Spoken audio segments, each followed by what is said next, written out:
Bharatiya Janata party నాయకులకు సూచనలు ఇవ్వడం, నేను మిత్రులు కామారెడ్డి ఎమ్మెల్యే గారికి నేను సూచన చేస్తున్నా. కాళేశ్వరం ప్రాజెక్టును ఏటీఎంగా మార్చుకున్నారు. కేసీఆర్ కుటుంబము వేల కోట్ల రూపాయల దోపిడీకి పాల్పడ్డది.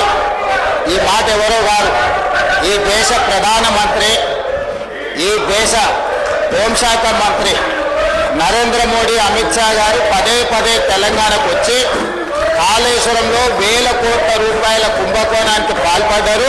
దీని మీద విచారణ జరగాలి అని వారు ఇక్కడ ప్రస్తావిస్తే కేంద్ర మంత్రివర్యులు కిషన్ రెడ్డి గారు, నాకు మీ వల్ల కాదు, మీరు కేసీఆర్కి జైల్లో పెట్టలేరు, మీరు ఈ కేసును సిబిఐకి బదిలీ చేయండి, 48 గంటల్లో కేసీఆర్ను, హరీష్ రావును, కేసీఆర్ కుటుంబాన్ని జైల్లో పెడతామని కిషన్ రెడ్డి గారు స్వయంగా కేంద్ర మంత్రిగా మాట్లాడారు.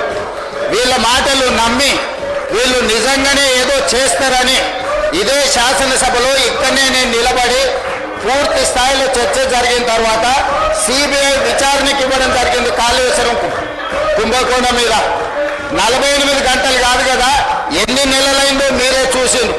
ఇవాళ గండ్ర వెంకటరమణారెడ్డి గారు సూచనలు ఇవ్వడమే మా బాధ్యత, సూచనలు ఇవ్వడమే గొప్ప విషయం అన్నట్టుగా కాకుండా నేను వారికి సూచన చేస్తున్న పాయల శంకర్ గారికి, వెంకటరమణారెడ్డి గారికి, మీరు వెళ్ళి కిషన్ రెడ్డి గారు కేంద్ర మంత్రి ఏదైతే కాళేశ్వరం మీద సిబిఐ విచారణ అన్నాడో, నెలల కొద్దీ సిబిఐ విచారణను మీరు ఢిల్లీలో తొక్కి పట్టుకొని మీరు వాళ్ళు ఒక్కటైపోయి మొన్నటి పార్లమెంట్ ఎన్నికల్లో, మున్సిపల్ ఎన్నికల్లో కలిసి ఎన్నికల్లో పోటీ చేసి ఓట్లు సీట్లు పంచుకున్నారు కదా.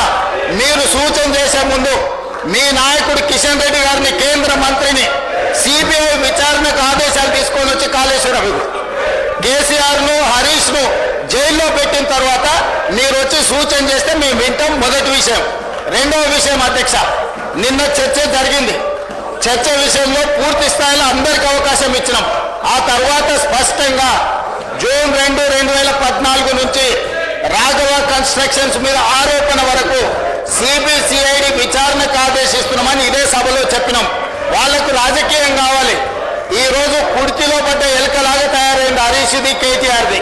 ఎందుకంటే వేల కోట్ల రూపాయలు కొల్లగొట్టి మొత్తం ఇసుకను పిండి తాయిలం తీసి ఇవాళ వేల కోట్ల రూపాయలకు అధిపతులుగా మారారు.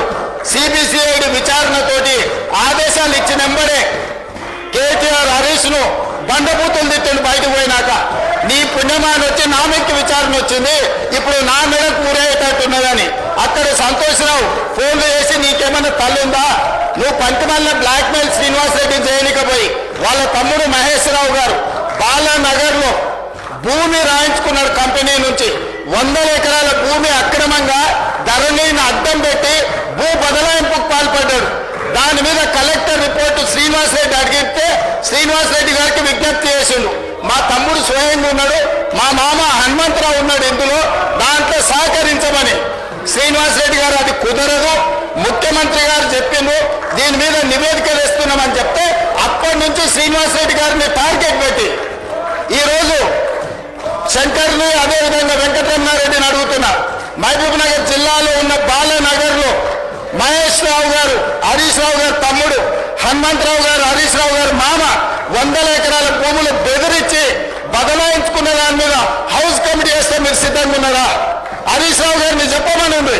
ఈ రోజు భూ బదలాయింపు మీద వాళ్ళ తమ్ముడు, వాళ్ళ మామ పేరు మీద, సుమన్ రావు వాళ్ళ బామార్ది పేరు మీద బదిలీ చేసుకున్న భూమి గురించి హౌస్ కమిటీ వేయడానికి నేను సిద్ధంగా ఉన్నా. హరీష్ రావు గారిని ధైర్యం ఉంటే, నిజాయితీ ఉంటే వాళ్ళ తమ్ముడు మహేష్ రావు గారు, వాళ్ళ మామ హనుమంతరావు గారు, వాళ్ళ బావమార్ది సుమన్ రావు గారు బాలానగర్, మహబూబ్ నగర్ జిల్లాలో 100 ఎకరాల భూమిని పరిశ్రమ యజమానులను బెదిరించి సేల్డీ లేకుండా, కంపెనీ కొనుగోలు లేకుండా 100 ఎకరాల భూ బదలాయింపు చేసుకున్నాడు కదా, ధరణిని అడ్డం పెట్టి. దాని మీద నేను హౌస్ కమిటీ వేయడానికి సిద్ధంగా ఉన్నా. హరీష్ రావు గారిని, కేటీఆర్ను, వెంకటరమణారెడ్డి గారిని, ఈ ముగ్గురిని హౌస్ కమిటీకి ఒప్పుకోమని తక్షణమే ఆ భూమి మీద వేస్తా. అందులో సహకరించలేదని శ్రీనివాసరెడ్డి గారిని ఎన్నోసార్లు రిక్వెస్ట్ చేసిండు హరీష్ రావు. ఏదో మా తమ్ముడు ఇరుక్కున్నాడు, మా మామ, మా బావమార్ది ఇరుక్కున్నాడు, నాకు ఇంట్లో బువ్వ పెట్టే పరిస్థితి లేదు, సహకరించమని అడిగాడు. ఆయన సహకరించలే. దాంతో బురద తెచ్చి శ్రీనివాస్ రెడ్డి మీద చల్తా అంటుడు. సిబిసిఐడి మీద మీకు నమ్మకం లేదా? తెలంగాణ పోలీసుల మీద మీకు నమ్మకం లేదా? మాట సిబిఐ విచారణకు అడిగిన వెంకటరమణారెడ్డి గారికి కిషన్ రెడ్డి గారిని అడిగే ధైర్యం లేదా? ఇంటున్నాం కదా అని మాకు సలహాలు ఇవ్వద్దు. చెప్పేటోడు వినటోడు చెవిటోడు అయితే చెప్పేటోడు ఏమైనా చెప్తాడు. అట్లనే ఉంది వీళ్ళ మాటలు. కాబట్టి స్పష్టంగా అధ్యక్ష, తమరు అనుమతి ఇచ్చినా లేదా హరీష్ రావు గారు ఒప్పుకున్నా నేను నిర్దిష్టమైన ఆరోపణ చేస్తున్నా. మహబూబ్ నగర్ జిల్లా బాలానగర్ మండలంలో హరీష్ రావు గారు సిద్దిపేట ఎమ్మెల్యే, వాళ్ళ తమ్ముడు మహేశ్వరరావు, వాళ్ళ మామ హనుమంతరావు గారు, వాళ్ళ బావమరిది సుమన్ రావు గారు ఒక ప్రైవేట్ కంపెనీని బెదిరించి 100 ఎకరాల భూమిని ధరణి నాట్యం పెట్టుకొని బదలాయించుకున్నారు. దీని మీద హౌస్ కమిటీ వేయడానికి మేము సిద్ధంగా ఉన్నాము. హరీష్ రావు గారు నిజాయితీ పరుడైతే, హరీష్ రావు గారు నిజాయితీ పరుడని మన కేటీఆర్ గారు నమ్మితే, హరీష్ రావు గారు నిజాయితీ పరుడని వెంకటరమణారెడ్డి గారు నమ్మితే ఈ హౌస్ కమిటీకి ఒప్పుకొని సహకరించాల్సిందిగా తమ ద్వారా వారికి విజ్ఞప్తి చేస్తున్నా.